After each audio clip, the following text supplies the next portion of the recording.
آپ سب لوگوں کے ساتھ تہجد کی افادیت اور لوگوں کی ایکسپیرینس شیئر کرنے کا مقصد یہ ہے کہ آپ لوگوں کو موٹیویشن ملے، اور جو کوئی لوگ لو فیل کر رہے ہوتے ہیں، جو ڈاؤن فیل کر رہے ہوتے ہیں، خاص طور پر تب جب کسی اور کی کہانی سنتے ہیں، قبولیت سنتے ہیں، تو وہ بیچارے تھوڑے سے گھبرا جاتے ہیں، ڈاؤن ہو جاتے ہیں کہ ہماری باری کب آئے گی، ہماری دعائیں کب رنگ لائیں گی، ہم کب سے اللہ کو منا رہے ہیں، تو اللہ پاک قبول کریں گے یا نہیں کریں گے۔ تو ایسے گمان سے، ایسے وسوسوں سے بچائیں خود کو، اور ویڈیو بھی آپ لوگوں سے ایسی شیئر کرنے کا مقصد یہی ہوتا ہے تاکہ آپ لوگوں کو ہمت اور طاقت آئے۔ دیکھیں، تہجد کا آپ کی زندگی میں آنا، اس کا ملنا، اس کے سجدوں کا عطا ہونا کچھ بھی اتفاق نہیں ہے، یہ مکمل اللہ کی رضا اور توفیق سے ملتی ہے آپ کو۔ اس کا یقین مجھے تو مکمل ہے، لیکن آپ لوگوں کے ساتھ اس ٹاپک پر ویڈیو بنانے کا مقصد صرف یہی ہے کہ جو لوگ پہلے یہ نماز نہیں پڑھتے تھے لیکن اب کسی نہ کسی سبب وہ پہنچ گئے، بے شک کسی بھی ذریعے کی وجہ سے پہنچے لیکن پہنچ گئے، تو وہ یہ یقین رکھیں ان کی زندگی بدلے گی، انہیں بھی ملے گا، کیونکہ یہ نماز اللہ پڑھواتے ہیں۔ میں آپ سے اپنی چھوٹی بہن کا ایکسپیرینس شیئر کرتی ہوں۔ بہت وقت پہلے میں اسے کہتی تھی کہ یہ تہجد کی نماز پڑھو۔ وہ 5 وقت کی تو نماز پڑھتی ہیں لیکن تہجد کی نہیں پڑھ پاتی تھی۔ وہ بہت چھوٹی ہیں، لیکن میری خواہش تھی کہ وہ اپنی چھوٹی عمر میں ہی اس کو اپنی عادت بنا لے اور تہجد سے جڑ جائے، اور میں یہ بھی جانتی تھی کہ یہ پڑھی اللہ کی توفیق سے جاتی ہے، لیکن پھر بھی میں کہتی، ساتھ یہ بھی کہتی کہ خیر جس دن اللہ چاہے گا تم سے پڑھوا لے گا۔ پھر کچھ ایسا موڑ آیا اس کی زندگی میں کہ اس نے مجھے کہا، میں یہ چاہتی ہوں میری اس معاملے میں اللہ ہیلپ کرے، میں یہ خود اون نہیں کر سکتی۔ تو تب بھی میں نے اسے کہا کہ بس پھر تہجد پکڑ لو، اللہ تمہیں وہاں سے جواب دے گا، وہاں سے راستے بنائے گا جہاں سے تم نے سوچا بھی نہ ہوگا۔ اس دن کے بعد سے اس نے تہجد اپنا لی، اور تہجد کی خوبصورتی یہ ہے کہ نہ صرف یہ آپ کا مقصد جس کے لیے آپ پڑھ رہے ہوتے ہیں وہ دیتی ہے، بلکہ آپ کو یہ اتنا بدلنا شروع کر دیتی ہے کہ آپ واضح خود کو دیکھتے ہیں کہ پہلے میں یہ تھا، اب میں یہ ہو گیا ہوں، اور یہ کیسے ہو گیا یہ سمجھ سے باہر ہے۔ یہ بات کیونکہ یہ الفاظ میری خود کی بہن کے ہیں، اس میں بے تحاشا تبدیلیاں پیدا شروع ہوئی۔ مجھے پتا ہے جب اس ایج میں انسان ہوتا ہے تو بہت مشکل ہوتا ہے سفر کو سمجھنا، دنیا کے رنگوں کو چھوڑنا، لیکن ماشاءاللہ وہی بات ہے نا، اللہ جب جسے چاہے چن لے۔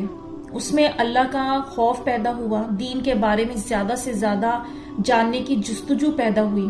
پھر وہ مجھ سے ڈھیروں سوال کرتی، پھر جواب مل بھی جائیں تو پھر کہتی ہے آگے سے کہ اللہ مجھے جواب کیوں نہیں دیتے، جس پر میں مسکرا کر کہتی ہوں اور وہ تمہیں کیسے جواب دیں، جس پر وہ مجھے کہتی ہے کہ اگر جواب ہوتا تو پھر یہ بتاؤ میں اللہ سے کیوں اتنا ڈرنے لگی ہوں۔ میں کہتی ہوں یہی تو جواب ہے، اس نے تو قرآن میں اپنے مومن بندوں کی یہی صفات بیان کی ہیں، یہی اس کے قرب کی نشانی ہے۔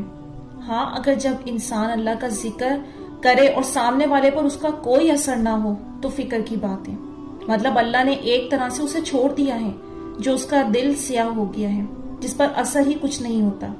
پھر وہ پوچھتی، کیا میری تہجد کی دعا قبول ہوگی؟ کیا یہ اللہ پڑھوا رہے ہیں مجھ سے؟ تو میں کہتی ہوں ہاں۔ پھر ایک دن اللہ نے اسے جواب خود دے ہی دیا۔ مجھے ایک دن اس نے بتایا کہ میں رات میں بہت تھک گئی تھی اور سونے میں بہت دیر ہو گئی تھی، دل میں آیا کہ آج مشکل ہے تہجد پڑھ سکوں، تو کہنے لگی، میں نے دل میں اللہ سے کہا، اللہ مجھ میں آج بالکل ہمت نہیں ہے، اس لیے آپ مجھے تہجد میں جگا دیجیے گا، اور وداؤٹ الارم وہ سو گئی۔ پھر کہنے لگی، ٹھیک تہجد کے وقت باقاعدہ کسی نے میری باڈی کو پکڑ کر پوری طرح ہلایا اور میری آنکھ کھل گئی۔ پھر میں نے تہجد ادا کی، تو پھر مجھ سے پوچھا، آپ یہ کس نے اٹھایا مجھے؟ تو میں نے مسکرا کر کہا، جس سے تم نے کہا تھا۔ پھر میں نے کہا کہ مل گیا آج جواب کہ یہ تہجد اللہ پڑھواتے ہیں، وہ چاہتے ہیں بندہ آئے میرے پاس، مجھ سے کہے اپنے دل کی بات، جو بھی جیسی بھی دعا ہے، خواہش ہے، کچھ بھی ہے، میں دوں گا۔ تو دیکھ لیا تم نے، جو دعا تمہیں کبھی ناممکن لگتی ہے اس نے جواب دے دیا۔ جب وہ اٹھا رہا ہے تو دینا ہے تو اٹھا رہا ہے نا۔ اور ماشاءاللہ دعا وہ ایسے کرتی ہے کہ انسان کی روح کانپ جائے، لیکن جب بھی دعا کرے گی روم میں اکیلے کرے گی۔ میں روم میں آ جاؤں تو کہے گی کہ جب میں دعا کر رہی ہوتی ہوں تو تم نہ آیا کرو۔ کیونکہ پھر تمہاری تعریف پر میرے اندر غرور کا گمان نہ گزرے اور مجھے یہ خوف آتا ہے۔ تو پھر میں ہنس دیتی ہوں اور کہتی ہوں اچھا ٹھیک ہے۔ اور یقیناً میرے سننے والے بہت سارے بہن بھائیوں کے ساتھ ایسا ہوگا۔ تہجد کے وقت اللہ کی غیبی مدد نے انہیں جگایا ہے۔ وہ اللہ ہے، بے شک کیسے بھی کسی بھی طرح اپنے اشارے دے دیتا ہے۔ اس لیے میں کہتی ہوں بار بار کہ ان سب باتوں کو اتفاق نہ لیا کریں۔